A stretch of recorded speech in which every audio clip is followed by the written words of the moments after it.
Hi guys, so in this video I've got some sneaky peeks while waiting for the game crafter to get sorted, and basically the cards from GvE Part 2. These cards will be broken down into 4 commons, 3 uncommons and 3 rares. So getting straight into it, we're going to be getting into the commons.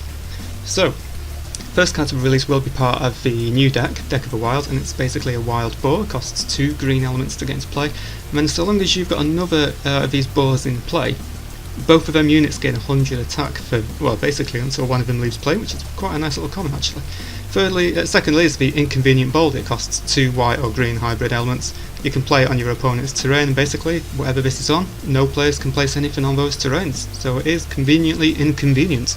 Thirdly is a Honourable Squire. It costs a white blue and a hybrid blue and white. Basically when it enters you get to search your deck for any weapon, reveal it and put it into your hand. So that's really good if you've got a specific weapon you really need to get out into play, as well as it being a 200-200 body.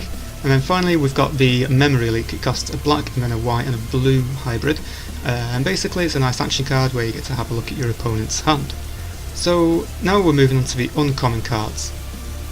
So the first uncommon card is again included in the deck of the Wilds, and it's called the Deathclaw Scorpion. It's 2 green and then it's 2 hybrid blue or greens. Then when it dies it deals 300 damage anywhere it likes. Cool thing about this unit is when it rolls a 6 you get to deal 100 damage to any unit in play, regardless of whether they're in battle or not. Secondly is a worm, which is called the Carnivorous Worm. Costs quite a few elements to get out into play, and just like any other worm in Wrath of Course, whenever it enters play you must burrow it. Cool thing about this is if you roll a 6 you get to burrow any of your units after battle, basically protecting them. Thirdly, the uncommon is the glare version of the Oilfire Trap, very similar to the Icy Trap. This is the red version of it. When your opponent chooses their defenders, you can destroy this trap and deal 300 damage to any one defending unit. So it's like the reverse of the Icy Trap. Now moving on to the rares. None of these rares are in the deck of the Wilds, they're just rares found in the boosters. First one is the Krylisian Hive. It costs only 2 green and 2 blue, and yes, the Krylisians have got a wonder of their own. Basically with this in play, all of your Krylisians cost 1 less to play. Cool thing about this is that the majority of Krylisians only cost 1 to play, and then when you do get some Krylisians that cost more than 1, you can just choose what colour you want to get rid of. Secondly up, we've got the Shrine of the Firelord. This is mainly aimed at a mono red deck, solely because of how many red elements it costs to get in play. Again, it's a wonder.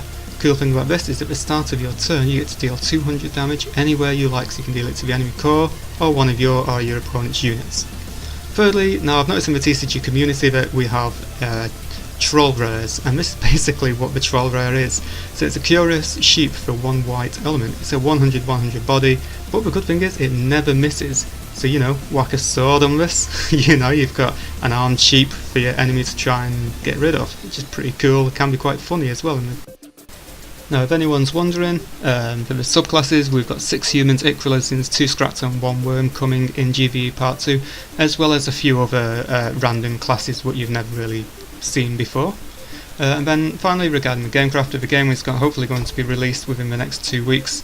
Basically I've got to wait for the game crafter's cooldown thing to tick over, and then also I want to get some products in my hands before I release them to you guys. So yeah guys, thanks for watching, and once again stay tuned for more Wrath of Course. See you later.